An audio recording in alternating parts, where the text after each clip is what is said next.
Hello everyone, आप सभी का मेरे यूट्यूब चैनल पर स्वागत है। और आज के इस वीडियो में मैं 10 क्लास के बच्चों के लिए इंग्लिश में पोएट्री सेक्शन का चौथा लेसन लेकर आया हूं, जिस लेसन का नाम है थिनर दैन ए क्रिसेंट और जिनके राइटर विद्यापति हैं। तो सबसे पहले हम लोग जानते हैं what do mean by thinner than a crescent. और थिनर का मतलब होता है ज़्यादा पतला, बहुत ही ज़्यादा पतला।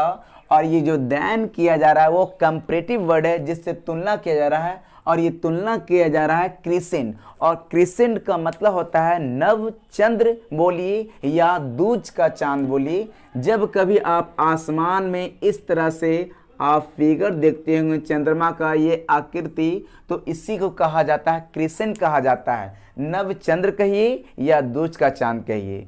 तो आखिर इसमें क्रिसेंट से भी पतला, नवचंद्र से भी पतला, जो विद्यापति बताने जा रहे हैं। और विद्यापति के बारे में कुछ पॉइंट है जो आप जान जाइए। विद्यापति का जो जन्म हुआ था एक गांव है और उस गांव का नाम क्या है, बिसापी, जो कि ये मधुबनी में पड़ता है। और याद रखिएगा विद्यापति एक क्या है, मैथिली पोएट हैं। कभी कभी एग्जाम में ये भी पूछा जाता है। और उनको मैथिली कोकिल के नाम से भी जाना जाता है।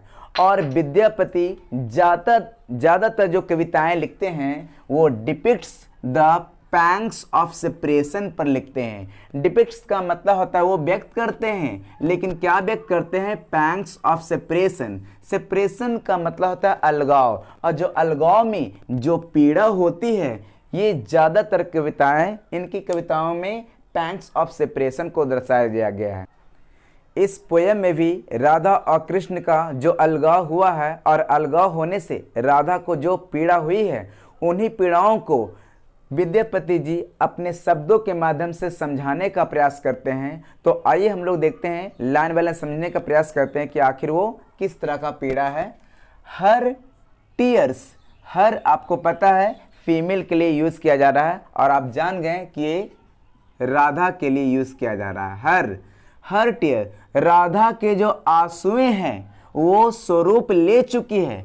किसका स्वरूप ले चुकी है, नदी का स्वरूप ले चुकी है। वो इतना रो रही है कि जो अब उसके आंसू हैं वो कैसा, वो नदी जैसा रूप ले चुकी है। And sea broods on its bank, और वो नदी किनारे वो इतना ज्यादा चिंतित हैं कि हर्ट एंड कंफ्यूज, उसके जो हर्ट, जो दिल पर जो चोट लगी है, और वो बहुत ही क्या है, वो अपना सब कुछ सुध बुध खो चुकी, वो कंफ्यूज भी है और इतना ज़्यादा रो रही है कि वो क्या करे, उसके आंसू किस में बदल चुके हैं, नदी में बदल चुके हैं। और वो घंटों नदी किनारे बैठी रहती है और उसके जो दिल पर जो चोट लगी है, और वो बिल्कुल क्या है, वो कंफ्यूज, हमेशा वो घंटों सोचते रहती है, कंफ्यूज हो चुकी है।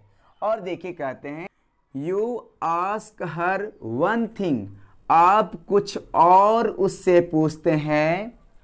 सी स्पीक्स ऑफ अनदर, और वह कुछ और जवाब देती है। इसका मतलब दुख की पीड़ा में राधा अपना सुध बुध खो चुकी है। आप कुछ और पूछते हैं उससे और वह कुछ और जवाब देती है। और उनके सहेलियों को देखिए, हर फ्रेंड्स, राधा के कुछ सहेली थी, हर फ्रेंड्स बिलीव, उनके सहेलियों को विश्वास था। क्या विश्वास था, डैट जो है वो आनंद भरा दिन जो है, जो साथे खेला करते थे, है ना, मे कम अगेन, वो फिर से वापस आ सकती है। At times they banish hope, लेकिन राधा इतना दुखी है कि उन सहेलियों को लगता है कि वो जो टाइम है, वो जो समय है, वो धीरे धीरे अपना आशा भी क्या करिए, बैनिश करे, खो रही है। एंड सीज टू केस, और वो लगता है उनको आशा हुआ कि अब ये कभी वापस नहीं आएगी। लेकिन कुछ सहेलियां कृष्ण जी के पास जाते हैं और राधा के दुख को, पीड़ा को उनके सामने सुनाते हैं। और वो सहेलियां कहते हैं, ओ माधवा, और माधवा कृष्ण जी को कहा गया है, O Madhava I have run to call you, मैं आपके पास दौड़ते हुए आई हूं। और किस लिए, राधा वो पूरी तरह से उनके पीड़ा को सुना रहे हैं कृष्ण जी के पास जाकर को सहेलियां। राधा ईच डे, राधा प्रत्येक दिन, ग्रोस थीनर, प्रत्येक दिन आपकी याद में दिन प्रतिदिन क्या हो रही है, पतली होते जा रही है। और कहते हैं thinner than the crescent in the sky, और जो आकाश में जो नव चंद्र देखते हैं, नया चांद देखते हैं, दूज का चांद जो देखते हैं, उससे भी पतले होते जा रही है। ये सारी घटना सारे सहेलियों मिल करके राधा कृष्ण जी के पास वो सुना रहे हैं कि आपकी याद में, है ना, आपकी याद में थीनर देन द क्रिसेंट, वो नव चंद्र से भी क्या होते जा रही है, पतला होते जा रही है। Thank you so much.